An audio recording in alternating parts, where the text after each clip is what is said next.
नमस्कार, आदाब, सत श्री अकाल दोस्तों, आप सब लोग को स्वागत है करंट अफेयर्स एक्सप्रेस चैनल पे। तो गाइस देखिए सच्चा दोस्त किसको बोलते हैं। इधर एक बहुत बड़ा एग्जांपल दूँगा। देखिए, G7 का जो चेयर है वो जापान के पास है। जैसे G20 का इस बार जो प्रेसिडेंटशिप है इंडिया के पास था, ऐसा एक कंट्री है दुनिया का बहुत सा इकोनॉमिकली पावरफुल कंट्री, हर दिख से पावरफुल कंट्री, इन्फ्लुएंशियल कंट्री का एक ग्रुप है, उसका नाम है G7। जैसे G20 पे 20 कंट्री है, G7 पे 7 कंट्रीज है। कौन-कौन सा कंट्रीज है मैं आपको बता दूँगा, ओके?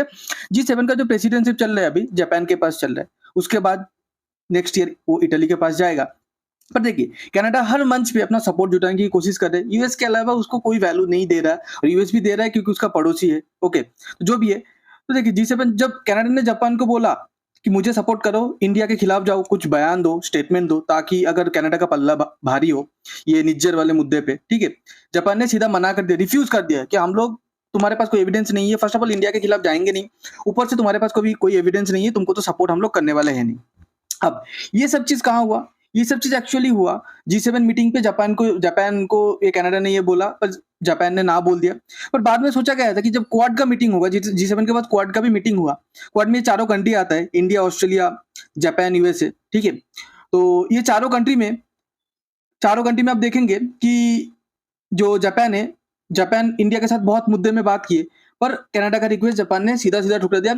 कनाडा के बारे में कोई बात ही नहीं किया जापान आपका इंडिया से। अब बाकी जो 2 कंट्री है ये क्वाड पे, ऑस्ट्रेलिया और यूएसए, ये कुछ ना कुछ बोला है, जापान ने कुछ बोला नहीं। जापान ने सीधा-सीधा इंडिया के खिलाफ बात करने में और कनाडा को सपोर्ट करने के अगेंस्ट पे चले गए। कनाडा को सपोर्ट करने के वो अगेंस्ट पे, ओके?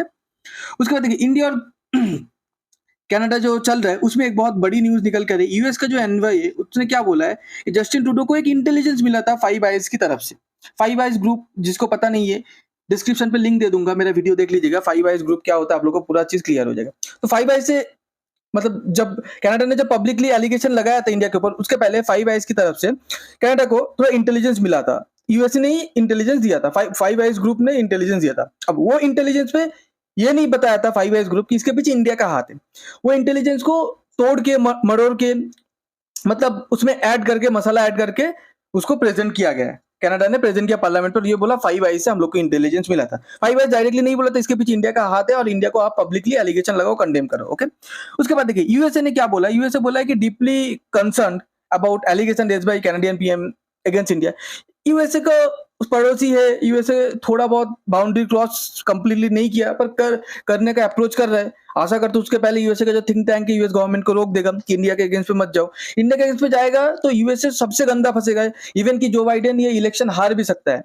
क्यों हार सकते हैं उसका वीडियो भी मैं रेफरेंस वीडियो 2 बोल के उसका लिंक दे दूंगा। कल ही मैंने अपलोड किया वो वीडियो, देख लीजिएगा। बहुत अच्छा वीडियो जियोपॉलिटिकल एंगल से।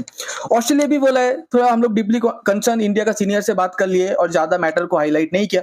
ऑस्ट्रेलिया एक ही स्टेटमेंट देके चुप हो गया, ब्रिटेन भी एक ही स्टेटमेंट देकर चुप हो गया, पर यूएसए 2-3-4 स्टेटमेंट दिया है और आगे भी शायद 2-3 स्टेटमेंट देगा, ओके? पर एक चीज देखिए, ये जो जापान है, जापान ने इधर ये क्वाड कंट्री में ऑस्ट्रेलिया है, यूएसए है, इंडिया है। ऑस्ट्रेलिया यूएसए तो कुछ ना कुछ स्टेटमेंट दे दिया, जापान ने एक भी स्टेटमेंट नहीं दिया। जापान ने सीधे मुंह पे बोल दिया हम लोग कुछ नहीं बोल सकते इंडिया के खिलाफ। अब G7 का जो मेंबर है, देखिए पहला मेंबर है कनाडा। कनाडा ये जो निज्जर वाला जो हत्याकांड है, इसके ऊपर कनाडा थोड़ा गुस्सा है। थोड़ा नहीं, सॉरी, बहुत ही ज्यादा गुस्सा है। वो पूरा मतलब पागल हो गया, उसका दिमाग खराब हो गया। सेकंड कंट्री है फ्रांस। फ्रांस ने एकदम चुप हो गया।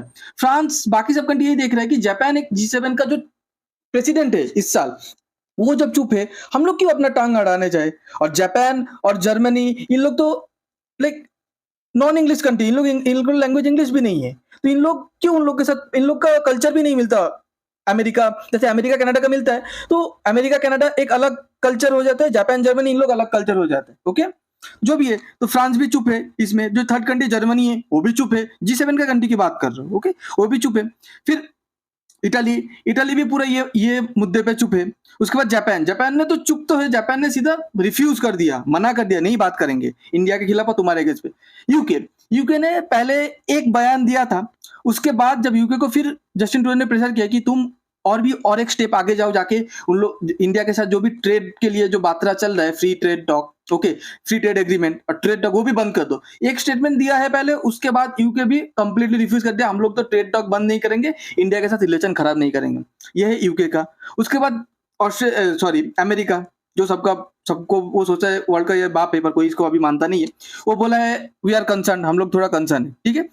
उसके बाद देखिए जापान ने जब मीट किया इंडिया के साथ, जब बात हुआ, तो बात होने के बाद एक प्रेस रिलीज जारी होता है जो ऑफिशियली कौन कौन सा चीज लेके मुद्दे पे बात हुआ। उसमें जापान G7 एंड G20 का कोऑपरेशन के बारे में बात किया, बुलेट ट्रेन प्रोजेक्ट के बारे में बात की, यूक्रेन के बारे में बात किया, यूएनएससी में जो रिफॉर्म चलेगा परमानेंट 5 मेंबर्स हटा के उसमें परमानेंट 6-7 किया जाए, इंडिया को ऐड किया जाए, उसके बारे में बात हुआ। इंडो पैसिफिक के बारे में बात हुआ। पर देखिए no word on Canada's Nijjar allegation दो, ठीक है। जापान चेयरपर्सन होके भी, जापान प्रेसिडेंट होके भी G7 का निज्जर के बारे में कुछ बात नहीं किया। ये पूरा वर्ल्ड मीडिया नोटिस कर रहा है, ओके। उसके बाद एक चीज बताता हूँ, इंडिया और जापान का जो रिलेशन इतना स्ट्रांग, इतना अच्छा हुआ है, इसके पीछे जापान का भी जो फिलहाल का जो पीएम का पहले फोटो दिखा हुआ, उसका नाम है फूमियो किशिदा, वो भी प्रेजेंट है। पर ये जो इंसान है, मोदी जी के साथ जो इंसान है, इसका नाम है शिंजो आबे। इसका बहुत ही इंपॉर्टेंट रोल था इंडिया के साथ रिलेशन बिल्डिंग के लिए। ये एक बहुत विजनरी लीडर था। जापान ने वर्ल्ड वॉर 2 के बाद जब एटॉमिक हमला हुआ था, उसके बाद जापान ने ये डिसाइड कर लिया था कि हम लोग मिलिट्री पे स्पेंड नहीं करेंगे। पर ये लीडर इतना विजनरी लीडर था, ये 20 साल 30 साल आगे का विजन देख लिया। ये देखा चाइना एक बहुत बड़ा थ्रेट बनने वाला है और चाइना फायदा उठाएगा, हम लोग की मिलिट्री के पीछे स्पेंड नहीं करें, इसने मिलिट्री बजट बढ़ाया। ये सोचा चाइना के खिलाफ सबसे ज्यादा अगर फॉर्मिडेबल पार्टनर होगा तो इंडिया हो सकता है, तो इसलिए इंडिया के साथ पार्टनरशिप बढ़ाए। इंडिया का जो अरुणाचल प्रदेश जो रीजन है वो चाइना के खिलाफ डिस्प्यूटेड है, ज्यादा फॉरेन कंट्री उसमें ज्यादा इन्वेस्ट करने के लिए आगे नहीं आता। जापान एक पहला कंट्री था जो बोले हम लोग अरुणाचल प्रदेश पे इन्वेस्ट करेंगे, ठीक है। चाइना को नाराज करते हुए अरुणाचल प्रदेश इन्वेस्ट किया। तो ये लीडर बहुत विजनरी लीडर है और इसके मैं 100% मतलब क्रेडिट शिंजो आबे के दूंगा, आबे जी को दूंगा मैं, कि इन्होंने इंडिया के साथ रिलेशन बेहतर कराया। उसके बाद पर अनफॉर्चुनेटली लास्ट ईयर इसका हत्या हो जाता है, ठीक है, जापान का, इसको गोली मार दिया जाता है। उसके बाद उधर ही कोलैप्स कर जाता है, बाद में हॉस्पिटल लिया जाता है, उधर उसको डेड डिक्लेयर किया जाता है। यह कैसे रैली में पार्टिसिपेट कर रहा था अपनी चुनावी रैली पे, तो उस टाइम किसी एक अननोन मैन आके उसको शूट कर देता है। वो जापानीज ही था, किसी एक रीजन से शूट कर देता है। पर पीएम मोदी का ये बहुत अच्छा फ्रेंड था, इंडिया का बहुत अच्छा फ्रेंड था।